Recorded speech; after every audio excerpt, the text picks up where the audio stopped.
welcome back to Supermoon Station, and we're talking to Kevin, who is leading near Kenya. Kevin, I'm really curious to learn about your crypto journey. It was funny. I had a friend, it always starts with a friend, a very ambitious and interesting friend who basically talked to me about cryptocurrencies.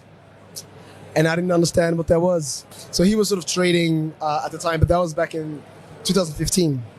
And he got me into it, and I just kind of like, I guess I was playing around with it, but I didn't know what I was doing. I had no idea. And it was only 4 years later, I was in school, I was stressed, trying to figure out what to write my thesis about. And my friend called me, that same friend from 2015, he called me on the phone, he was like, Kevin, I have something to tell you. And I was like, what's up, what's going on? And he's like, well, I'm collaborating with this protocol called Near, and they want to scale, and they basically really want to go to Africa, but they don't really know how to navigate the space. And I know that you know the market, and you'll be really interested in kind of contributing to that. And he was like, if you can show them a model and how to extend the foundation and the protocol. I mean, at the time it wasn't even called the foundation; it was just a protocol. They might fund you for that. And I was like, oh, for real? It's like, yeah, sure. And basically, long story short, I did that. And then basically this came about near Kenya. Tell me a bit more about near Kenya. What are you guys working on right now? One is that we're building the expansion model for extending really the foundation, the ecosystem across the continent. And the second one, which I'm really proud of, and that's basically our contribution towards a solution of developer retention. And it's a job searching site. Very simple, for talents, like Upwork, for Near. And I've heard that community is really, really big in Africa in general. I'm not sure about Kenya. I know a lot about Nigeria, but can you tell a little bit more about the market in Kenya for crypto projects and also adoption of cryptocurrencies? Yeah, so that's an interesting question. So really what I noticed before joining that space, there's a few, let's say, foundations that worked in our favor. The first one, and the most simple one, is the familiarity of mobile money payment systems, right? Of course, we know there's not a lot of, majority of people are unbanked. They don't have access to traditional banking systems, but yet they still need to be able to send and receive money. So how do you do that, right? So basically there's this tool called M-Pesa. It's widely known. It was actually founded in 2004 and it gained popularity around 2008. And that was a solution to be able for anyone to still be able to send and receive money even though you don't have a bank, only with your phone number. So that's really cool. So that really allows for, let's say, a mindset of a peer-to-peer transaction, your peer-to-peer interaction. People are familiar to that. So we use that in our advantage. So that's sort of one of these trends that you can notice, not only Kenya, different countries, that really you want to look at what are the existing realities that you can sort of hop or piggyback on, because you don't want to reinvent the wheel, right? So you want to piggyback on what is working and improve it. So yeah, that's in a nutshell. It's like, as you said, there are lots of people who are unbanked and they're looking for a solution to do transactions. And how is cryptocurrency right now? Is it what is the adoption rate? Kenya was seen as had the highest volume of peer-to-peer trading. Oh, wow. In the world. Wow. Before that, it was Nigeria, because Nigeria has a lot of people. Yeah. But Kenya is up there. And that's really interesting, because what that means is that these are basically people who are, of course, selling and buying cryptocurrencies. Mm-hmm. But the fact that this trading volume is so high means that not only the crypto space is onboarding more people, right? But it is building the foundation to start adopting and cultivating a building mentality. You know what I mean? Because when people are familiar with the tools, you can really sort of like transition from just consuming into, hey, let's improve this or let's improve that, and start kind of like motivating and encouraging that. And that's really what we are focusing on as well. It's like, it's a significant number, right? And that's kind of like what we were trying to push forward, not only with Near Kenya, but also as we engage with our community members and as we do events, that kind of stuff. I wanted also to ask if, for example, I go to Kenya right now and I start talking to people about cryptocurrencies, about Bitcoin, will they understand what I'm talking about? Just ordinary people in the street, not necessarily involved in the crypto or tech industry, will they know what cryptocurrency is? No, they will not. And there's a simple reason for that. It's still very new.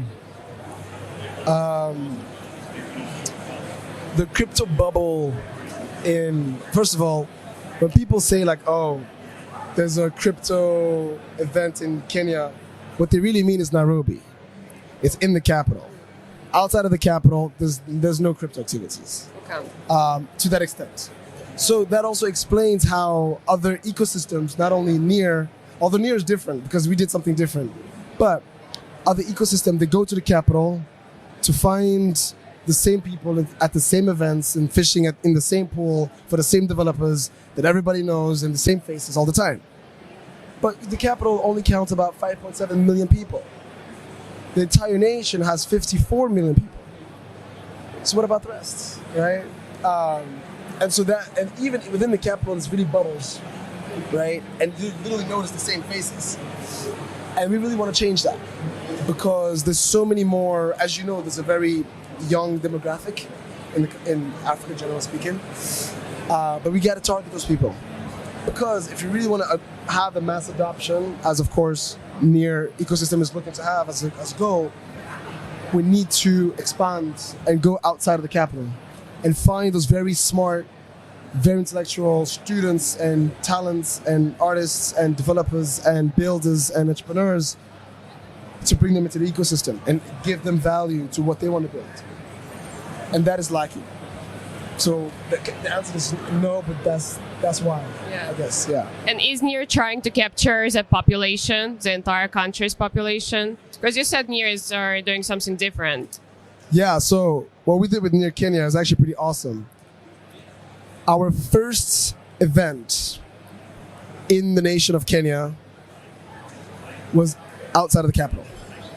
Very intentionally. Why?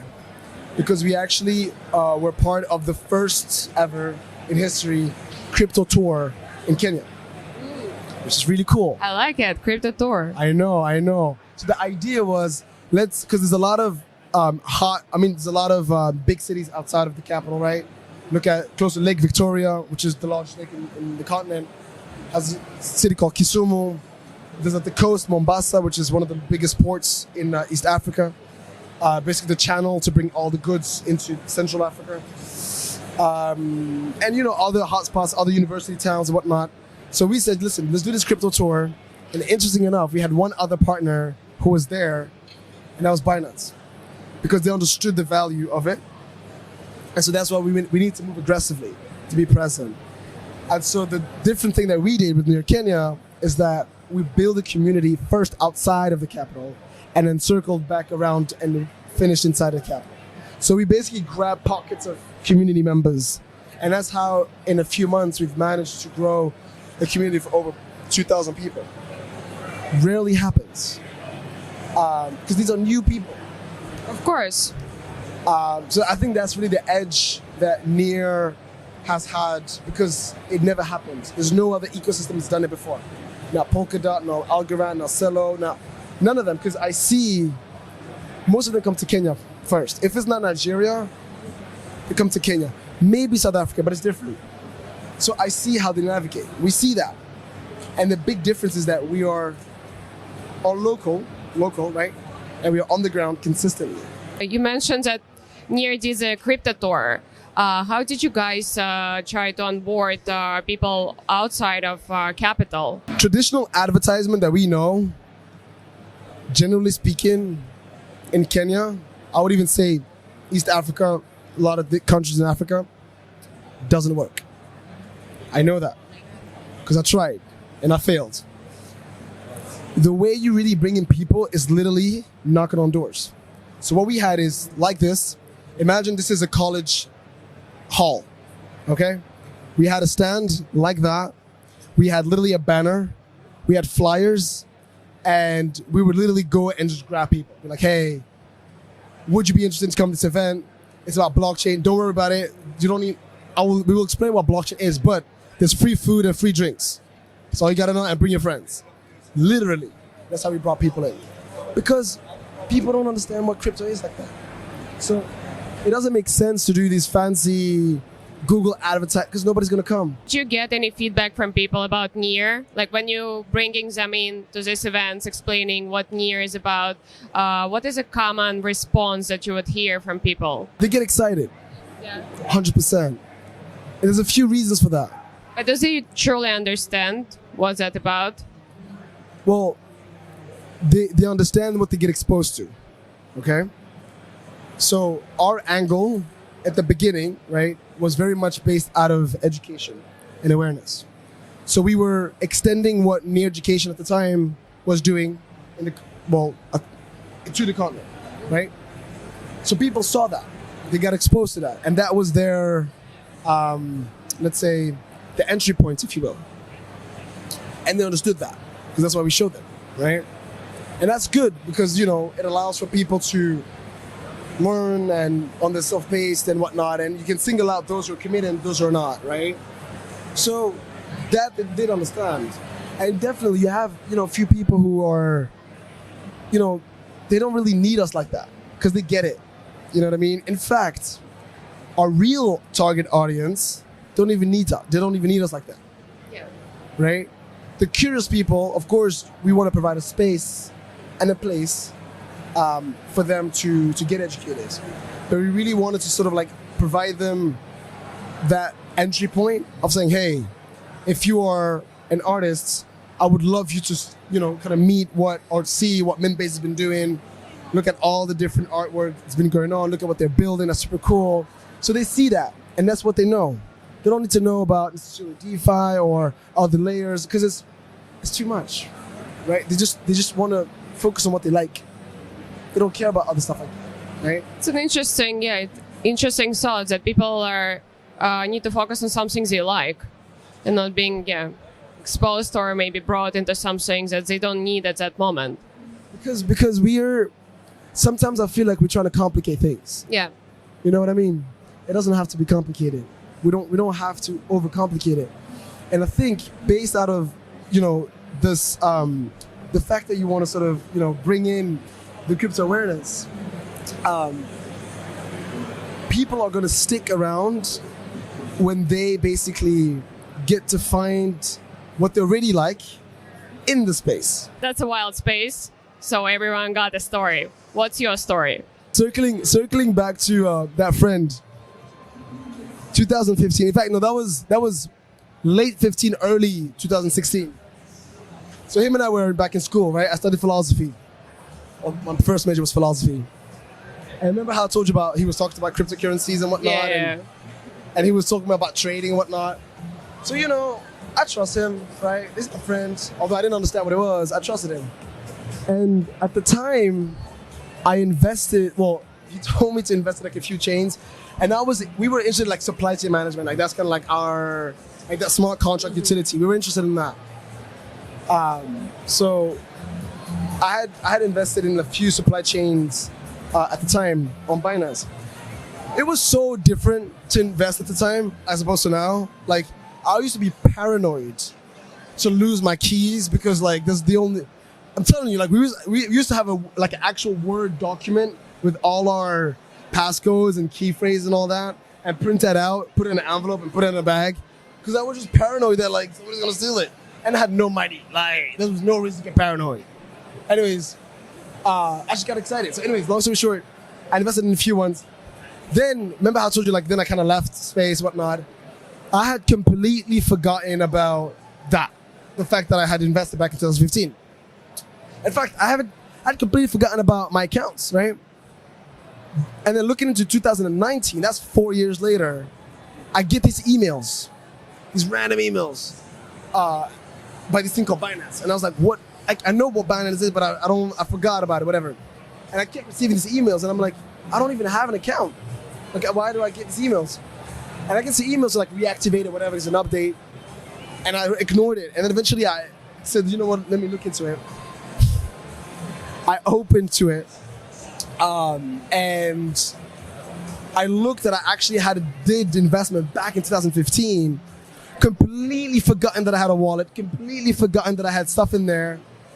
And I believe I was 10x my investment. Wow. And I believe I had what was it? So $30,000 just sitting there. And I was like, dude, what? Thank you, Kevin, for your time. My pleasure, my pleasure. Thank you guys so much. Appreciate it. Enjoy your time. Thank you so much for getting me here. Appreciate it.